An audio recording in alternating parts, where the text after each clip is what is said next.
माँ है ना, वो ये नित्य गाती होगी। उस बूढ़ी माँ की यही फीलिंग होगी कि इस पैसे के चक्कर में तू देश छोड़ के चला गया है, मैं तेरे ही घर में बैठी हूँ, रोटी तो खा ही लेंगे, तू 4 सब्जियों के साथ खाता, हम चटनी से खा लेंगे यहाँ, पर साथ के खाने में आनंद ही कुछ और होता है।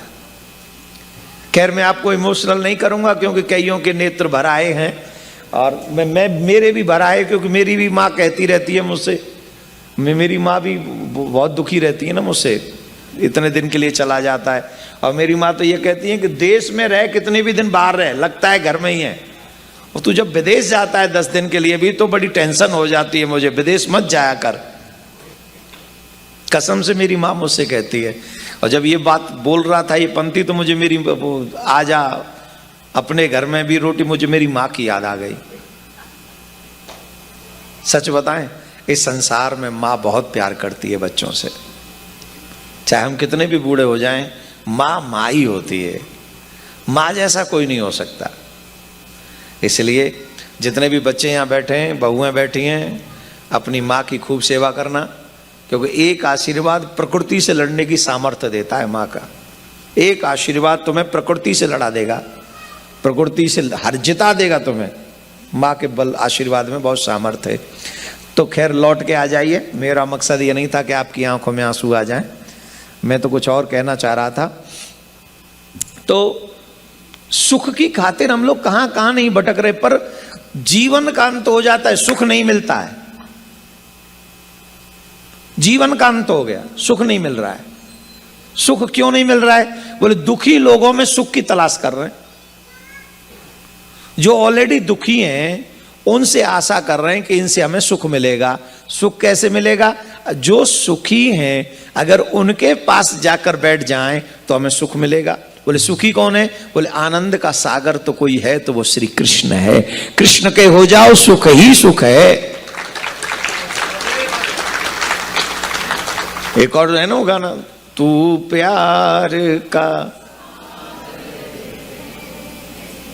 और हमारे हस्बैंड पे एक बूंद नहीं है प्यार के सागर की, हमारी पत्नी पे एक बूंद टपक नहीं रही प्रेम के सागर की है। बच्चों में बूंद छोड़ो, खुशक है गो नल, कच्चू मतलब प्रेम करेंगे नहीं माँ बाप से। तो कॉलेज में जाके 10 घूमेंगे 10 पांचों के साथ, पर है मजाल है माँ बाप के लिए टाइम निकाल लें। वो मोबाइल दैत्यराज, उस दैत्यराज के साथ में 24 घंटे रह लेंगे पर मम्मी के पास 24 मिनट नहीं रहेंगे।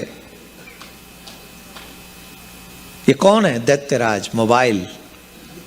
ये तो हिरण्यकश्यप से भी ज्यादा खतरनाक निकला रहे, सच्ची में। I am not cutting a joke with you my dear, it's true.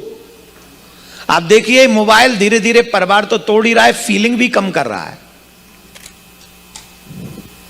अपने लोगों में अटेंशन और वो ज्यादा है नहीं, छोड़ो इसकी बात। तो प्रेम का सागर कौन है? संसार में प्रेम नहीं है, यहां तो स्वार्थ को प्रेम माना जाता है।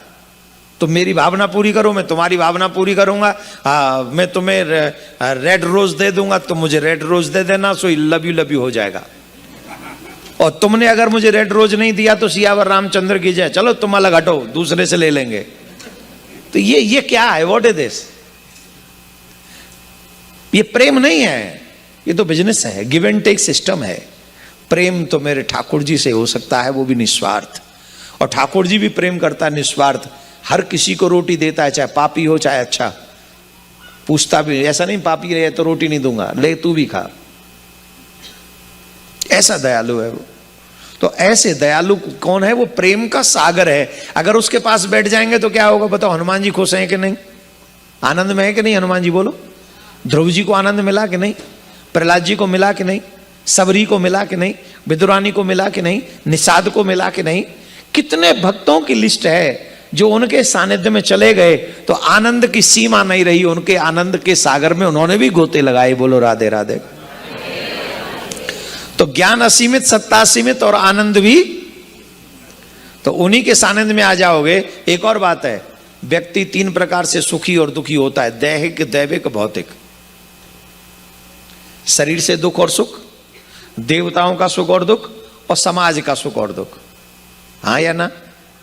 और इस संसार में कोई नहीं काट सकता तुम्हारे इन सुख दुख को। लेकिन जो कृष्ण के हो जाते हैं वो तीनों तापों का हरण कर लेते हैं और मनुष्य को सुखी कर देते हैं। इसलिए हम उस सच्चिदानंद को प्रणाम करते हैं जिन्होंने सबको सुख प्रदान कर रखा है। हम ऐसे सच्चिदानंद को प्रणाम करके श्रीमद् भागवत कथा प्रारंभ कर रहे हैं। आप संकल्प ले लीजिए मन ही मन में कि हम भी इस कथा को अपने कल्याण के लिए, अपने परिवार की समृद्धि के लिए, माता रानी की कृपा के लिए और अपने पितरों के कल्याण के लिए सुन रहे हैं। हे प्रभु, इस कथा को सुनने में कोई विघ्न ना आए, ऐसी कृपा करना। हम निर्विघ्न इस कथा को संपूर्ण सुने। राधे राधे बोलना पड़ेगा।